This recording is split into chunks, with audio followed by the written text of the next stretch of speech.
All right. Once again, thank you everybody for being here, and we're ready for our next presenter. Our next presenter is Ashley Pazzi Puente, and she's an assistant professor from University of Cincinnati in Ohio.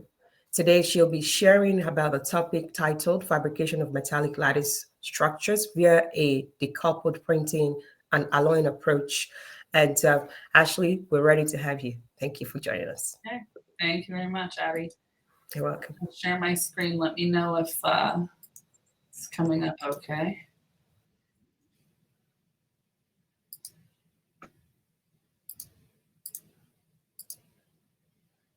Okay. Hopefully everyone can see that. It's good. Addie, can you confirm that the presentation is up? Yes, it's up. Okay, perfect. Okay, so I'll echo thanks for everyone for attending the talk today. I was just in the keynote and everything sounded like it was a very interesting session. So thank you for having me as a speaker. As Addie said, I'm a assistant professor of materials at the University of Cincinnati. So I just want to introduce this idea of using additive manufacturing as a tool to print metallic lattice structures. So with that, I'll go ahead and get started. So the first question I think is, why do we want to have porous metals or lattice structures with any kind of open porosity to begin with? And so the motivation here, I think, is that metals with open porosity are relevant for a lot of different applications. We see things from heat transfer structures to biomedical implants, where having that open porosity and kind of rough surface is critical for bone ingrowth or cell ingrowth. For energy storage type of applications or devices, or energy absorption as well. And I think the key thing to acknowledge here is that for any of these applications, the main idea is having the common theme here is having a high surface to volume ratio is beneficial. So we really care about, in these applications, having a high surface area to volume where we want this open porosity and it's useful for that particular application. So people have over the years started looking at what are referred to as microarchitectured lattice structures. The early versions of these are just porous structures that were stochastic metal foams. But now people are looking towards something like the Eiffel Tower as inspiration, where we have these kind of truss structures or very precisely architectured geometries. So an example of this is something like these kagome structures that are basically wires that are woven together in these unique geometries. Things like this, where trusses are basically braced together on this aluminum structure. Something again, square or diamond geometries. Notice the variation in the geometry of the lattice here in different materials. And then something like this, which at the time was kind of the lightest material, these octahedral nickel lattice structures. And you can see here sitting on top of the dandelion flower. So we have these different structures, these different types of geometries.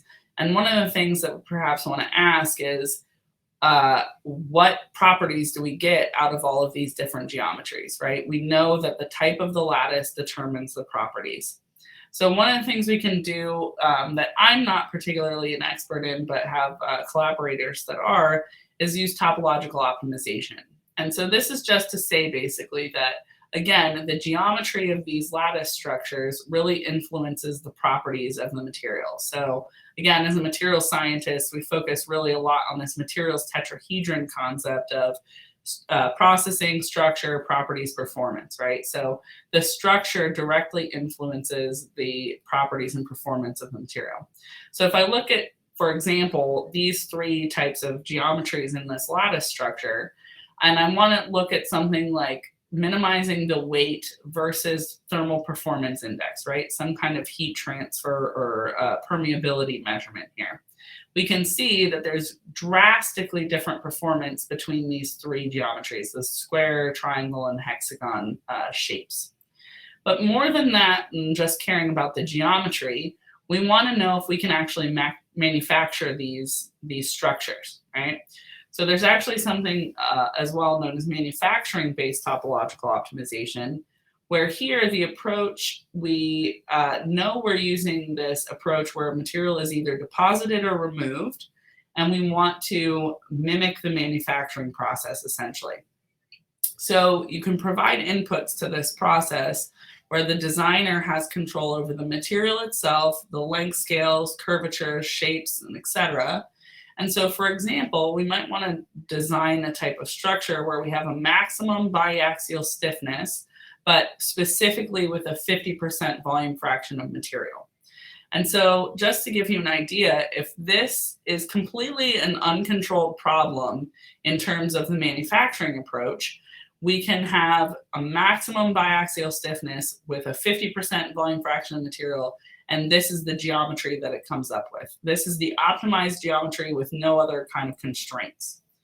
If we specify as one of the inputs that we want a deposition-based process for our manufacturing technique, then this is the geometry that the simulation comes up with as the optimized approach, again, to maximize the stiffness, but only maintain 50% volume fraction.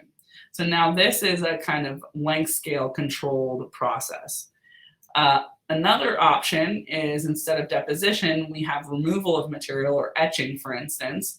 And now this is a whole curvature controlled process where, again, we notice a very different geometry here, this kind of flower-like geometry, if you will, based on the manufacturing process. So as you imagine, since we're here talking about 3D printing, one of the techniques we can use is additive manufacturing when we want to go towards these really complex structures.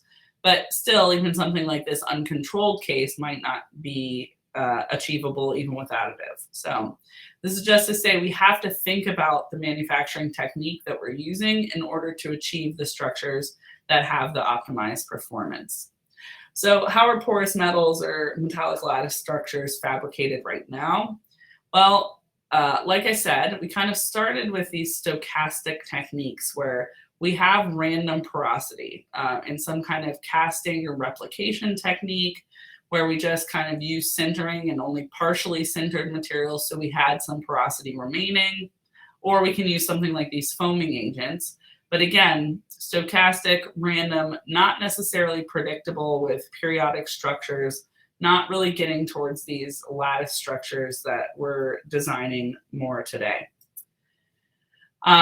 So then efforts were made to go towards these micro-architectured structures I mentioned before, where we have this electroplating technique that was used for this structure on top of the dandelion. We have wire weaving techniques where these are optimized in terms of the number of wires, the orientation of the wires, things like that. And then we also have brazing techniques. But as you can imagine here, the benefit is that we have that repeatability in terms of a lattice structure. The unit cell is repeatable, predictable properties, but these are not particularly complex geometries. We're limited in the ways in which we can weave wires together, for instance. So again, given the reason that we're all here is 3D printing, we know that additive manufacturing can really be used to create these periodic structures, but also add the geometric complexity where we need it. So obviously today, and we can use this for customizing different structures as well. We can do these kinds of one-offs if we need for a particular application. So as you can imagine, we're going to focus today's talk on additive manufacturing of these lattice structures. So in my particular lab, we actually use two different techniques. One is the laser powder bed technique. I'm sure most of you are familiar with this in one way or another, but just in case there's some that aren't, I'll kind of highlight the overall principles of this technique. In particular, we use Concept Laser MLab, so this is direct metal laser sintering, where basically we have the powder bed, powder supply tank or powder chamber that you raise up, a roller or a recoater comes and spreads a layer of powder on top of the build chamber. A laser comes in and rasters back and forth across the metal powder, as you can kind of see in the image on the bottom left. And anywhere where that laser hits, in theory, it sinters those powders or melts those powders together and joins the powder into a solid part. So this is just a video of that process, so you can see it real time. Turn the hear it, but as you can see, the laser is kind of rastering, like I said, back and forth, pretty high speed, joining those powders in those desired areas together. And then as that finishes, that build chamber will move down, the recoater will come back across, spreading a new layer of powder, and the process continues until the part is finished. I'll just let this finish up here.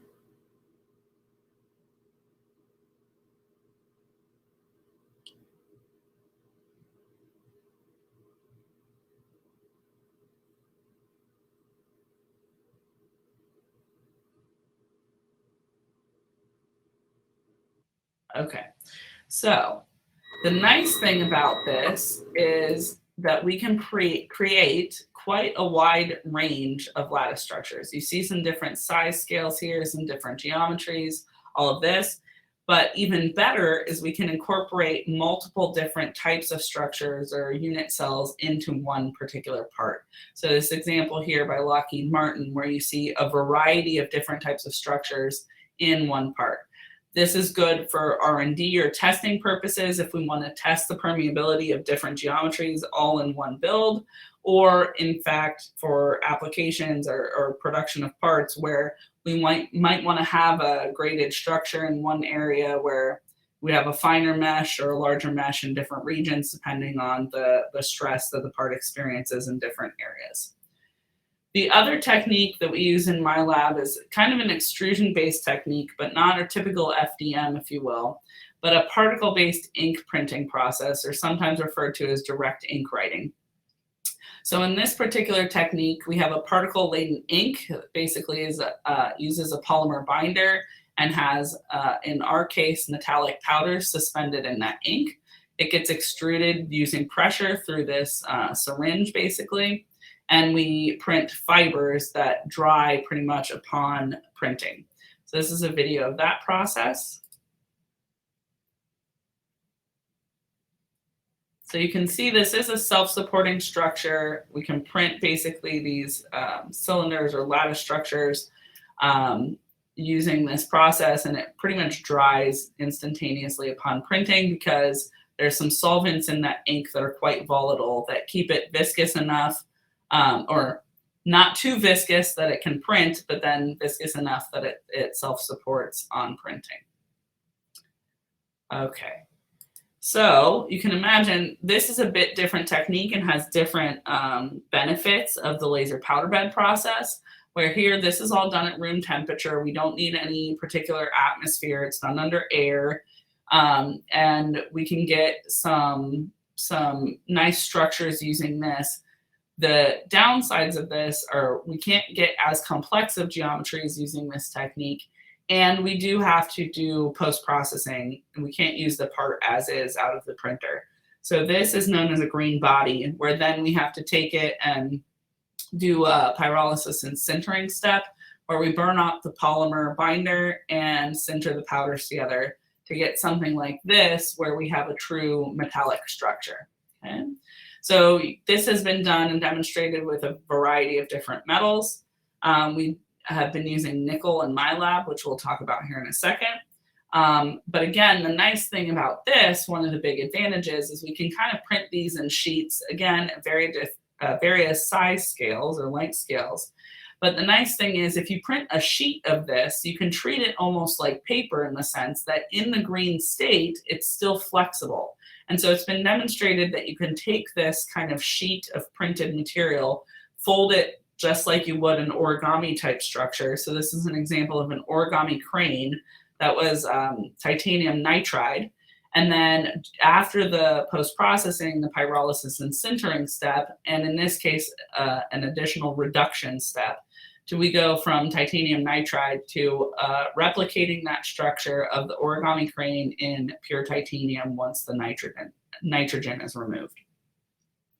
So this all being said, this is the two techniques of additive manufacturing that we use, but really we're not using this just to focus on additive manufacturing. We're using this as a tool to create these metallic structures, But what I'm going to argue today here is that we can use this as a decoupled approach. Some materials just aren't as suitable for 3D printing or additive manufacturing. And so the material system I'm going to talk about and focus on today, although we've done this with others, is nickel titanium, or what's known as nitinol. So you may be familiar with this nitinol shape memory alloy. Basically, there's different properties of this nitinol material. One is that it can have super elastic behavior, which is essentially a stress-induced transformation from martensite to austenite, if you're familiar with the material side of things. And so if you've seen eyeglass frames that you can bend and are very flexible, this is due to super elastic behavior. You put a stress on it, you put a load on it, and then when you remove that load, it springs back into its original shape. The other aspect of this is known as shape memory behavior, or why it's called a shape memory alloy, where this is now a thermally activated transformation. So same phase transformation between martensite and austenite, but now instead of just applying a load to get this phase transformation, it's temperature based. I'm going to play a video here. You can see the wire here and this spring. And what's happening in this video is this is in some kind of plate or petri dish or something. And a person is going to start pouring hot water in the top left corner here. And once that hot water comes in, you can watch what happens again during this thermally activated transformation.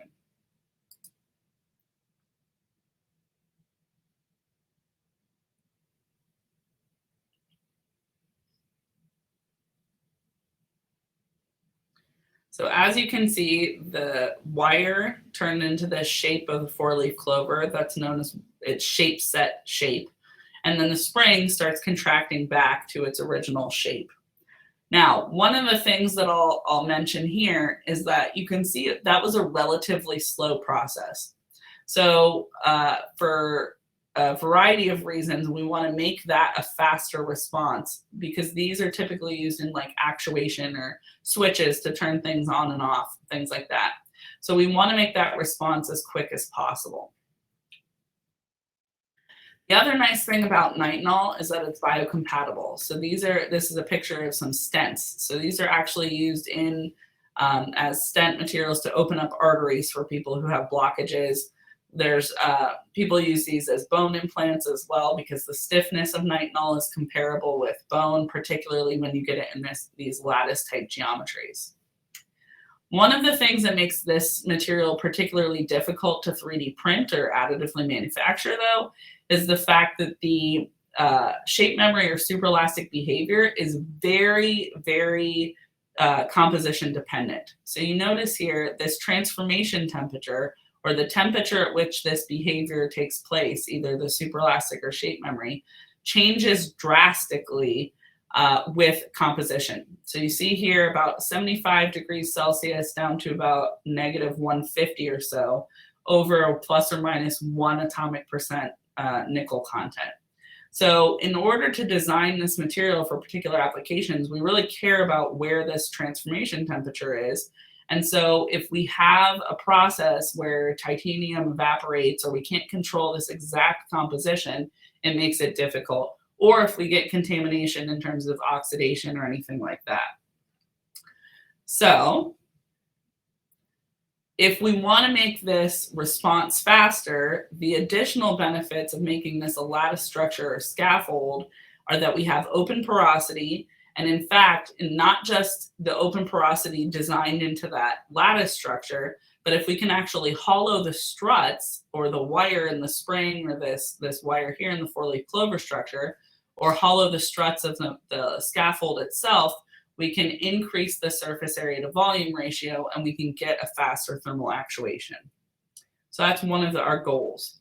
Like I said, NiTi is difficult to process. So what I've suggested here is that we use a decoupled approach, where we print the simpler of the material, which is nickel. So if we print pure nickel through either this particle-based ink process or direct metal laser sintering, and then we take that printed lattice structure that's pure nickel, which we've done here. This is just an example of one of our pure nickel printed lattices.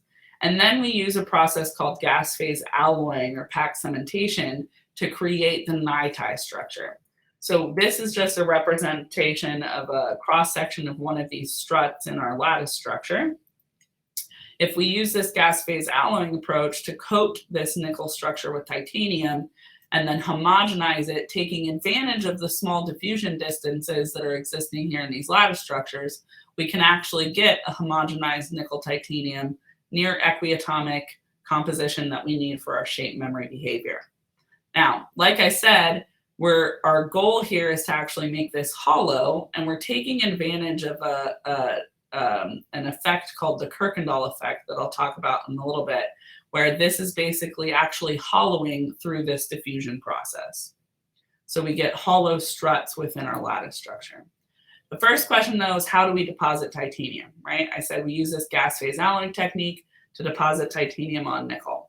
Well, we use this process called pack cementation, which has been around for over 100 years now, to produce diffusion coatings. Basically, the substrates, in our case, the metallic lattice structure, is embedded in a powder mixture called a pack. This has an inert filler, halide salt activator, and a source material. This has to include whatever material we're trying to deposit on the structure. So essentially here, the inert filler just acts to take up space to bury the part. The metal source and the halide activator react at high temperature to form a metal halide gas that diffuses over to the substrate, deposits the metal on the surface that then goes into the material via solid state diffusion reaction, and then this process kind of recycles. And we do this for whatever time and temperature we need to get our desired composition. So in terms of pack titanization of the nickel wires, and from here on, I'm going to be talking about wires as a kind of component of the lattice structure to represent one of those struts. And so we've basically tested this alloying process with wires. And so we have 50 micron diameter wires that represent the lattice struts. This is the pack composition. I won't go into much detail here. But again, the idea is that we have titanium react with this ammonium chloride to form a Tickle gas, and then that deposits on the material. So this is actually the core shell structure we get, similar to this intermediate picture in the schematic, where we have our coating and our core of nickel still. So we have our pure nickel core, and in this case, we actually get a tri-shell structure where we have Ni3Ti, Ni-Ti, which is our target composition, and Ni-Ti2. So the question here, again, I told you this kind of looks like a donut. We're trying to get this open porosity in the center of this cross-section. Why do we get that?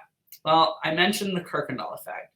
The Kirkendall effect is essentially because we have our diffusion process is mediated through vacancy diffusion. So we have atoms that migrate through the lattice via this vacancy exchange mechanism. Basically, an atom moves into an empty neighboring position. Well, in this case, where we have this core shell structure, we have material A and material B, and if one diffuses faster, indicated by the bigger arrow here, one diffuses faster into the other than the vice versa case, and we have a net flux of vacancies. These vacancies all migrate towards the side of the faster moving component, and when that happens, if we get an excess concentration of vacancies, they can actually all coalesce or condense into what we call Kirkendall pores. So you can see here this copper foil basically is sandwiched in between two nickel sheets. And in this case, copper moves out of that center region faster than nickel can replace it. So we get this flux of vacancies towards the center of the material here that condense and form these pores. Now, typically, this is something material scientists have been trying to fight for years. And we have this planar interface. And when we have these pores at this planar interface, this causes all kinds of problems and is detrimental to mechanical properties of the material, electrical, thermal properties. It just creates a mess and wreaks havoc. However, if we take that planar interface and wrap it up so that it's radially symmetric and spatially confined, like we have in these small struts of our lattice structures, we can actually get hollowing. So this is just to say that in terms of the diffusion coefficients or diffusivities of nickel and titanium, if we have nickel inside in that core and titanium on the outside, the ratio here of the diffusion coefficient of nickel to titanium is about 10 at the temperature we use to process these. So a diffusion coefficient, or a ratio of these diffusion coefficients of 10, we're wondering if that's sufficient to get this hollowing behavior. So the answer here is yes. So this is the homogenized cross-section from what we just saw of that core tri-shell structure. Once we homogenize it for 4 hours at 925, we get this kind of donut structure. And this is just because we have that radial symmetry and spatial confinement. All of those Kirkendall pores that form all kind of coalesce together in the middle and actually hollow. So we see that we have a target composition that we want near 50-50 nickel titanium. And not only do we have that composition, but it's relatively uniform throughout the cross section here. Now, the next question, I'm showing you one cross section here, and it's porous, but really we want to know, does this pore continue all the way through the wire, or again, what represents the struts of the lattice structure? And the answer here is yes, as a sneak preview, but what we can use is in situ synchrotron X-ray tomography to do this. Basically, we have the wire, we shoot an X-ray at it, we look at the core shell structure, and then we can project this and reconstruct slices so we can see the core and the shell. And then we apply heat. So we do an in situ diffusion experiment, basically, where we can apply the heat and watch this interface diffuse and react. And we see pores form. Now, this is a different sample. Here we see a discrete string of pores.